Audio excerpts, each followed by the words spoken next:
देश में कोरोना के केस में लगातार बढ़ोतरी देखने को मिल रही है। कोरोना के मामलों में अभी 3000 से ज्यादा की बढ़ोतरी दर्ज की गई है। आपको बता दें कि मौजूदा केस 3395 बताए जा रहे हैं। केरल में ये केसेस सबसे ज्यादा हैं। 1336 कोरोना एक्टिव केसेस केरल में हैं।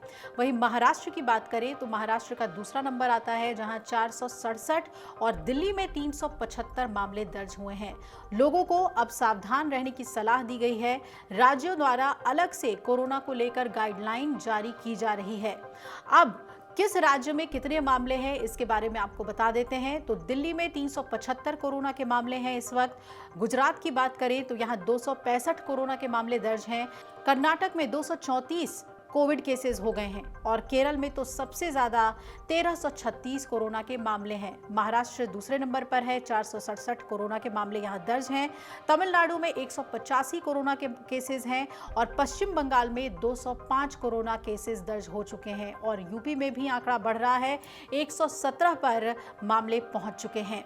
कोरोना की स्थिति में स्कूलों को फिर से खोलने को लेकर कर्नाटक सरकार ने अभिभावकों से खास अपील की है और पीटीआई के मुताबिक शुक्रवार देर रात जारी सरकारी परिपत्र में कहा गया है कि यदि स्कूली बच्चों में बुखार, खांसी, जुकाम और इस तरीके के लक्षण पाए जाते हैं तो बच्चों को स्कूल ना भेजें और डॉक्टर की सलाह के मुताबिक उचित उपचार और देखभाल के उपाय अपनाएं। इसमें बच्चों को पूरी तरह से ठीक होने के बाद ही स्कूल भेजने का निर्देश दिया गया है। वहीं केंद्रीय स्वास्थ्य मंत्रालय ने कहा है कि कोरोना के ज्यादातर मामले हल्के हैं और इन कोरोना के मामलों में घबराने की कोई ज़रूरत नहीं है। केरल में सबसे ज़्यादा मामले दर्ज हुए हैं और इसके होने का कारण संभवतः ये है कि राज्य में अधिक संख्या में कोविड टेस्ट किए गए हैं। मिजोरम में भी कोरोना के 2 मामले सामने आए और राज्य में 7 महीने के बाद अब जाकर कोरोना के केस मिले हैं और इसके बाद से पूर्वोत्तर भारत के सभी 7 राज्य कोरोना के मामलों को लेकर सचेत हो चुका है और इस दौरान तेजी से बढ़ते संक्रमण ने स्वास्थ्य एजेंसियों को भी सतर्क कर दिया है। आपको बता दें कि बीते 24 घंटे में 685 नए मामले सामने आ गए, 4 लोगों की मौत हो गई। एक दिल्ली, केरल, कर्नाटक और उत्तर प्रदेश से।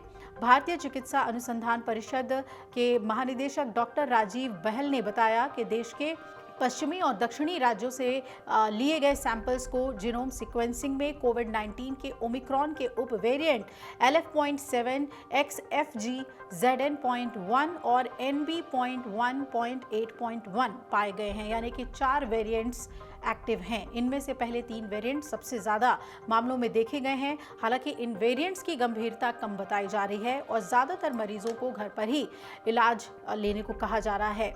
वहीं जो स्वास्थ्य एक्सपर्ट्स हैं उनके मुताबिक इन नए वेरिएंट से संक्रमित लोगों में आमतौर पर बुखार, नाक बहना, गले में खराश, सिर दर्द, थकान जैसे हल्के लक्षण देखे जा रहे हैं।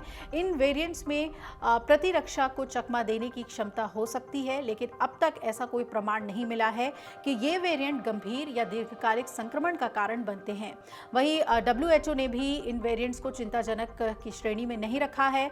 स्वास्थ्य एक्सपर्ट्स के मुताबिक इन नए वेरिएंट से संक्रमित लोगों में आमतौर पर बुखार, नाक बहना, गले में खराश, सिर दर्द, थकान जैसे हल्के लक्षण देखे जा रहे हैं और इन वेरिएंट्स में प्रतिरक्षा को चकमा देने की क्षमता हो सकती है, लेकिन अब तक ऐसा कोई प्रमाण नहीं मिला है कि ये वेरिएंट गंभीर या दीर्घकालिक संक्रमण का कारण बनते हों और यही वजह है कि इसे गंभीर और चिंताजनक श्रेणी में नहीं रखा गया। लेकिन जिस तरीके से मामले बढ़ रहे हैं उसे लेकर राज्य सरकारों ने सचेत रहने के लिए, सावधान रहने के लिए कहा है और सभी प्रोटोकॉल्स का पालन करने के लिए कह दिया है। अगर आप ये वीडियो YouTube पर देख रहे हैं तो हमारे चैनल को सब्सक्राइब कर बेल आइकन दबाएं और Facebook पर देख रहे हैं तो हमारे पेज को लाइक करें।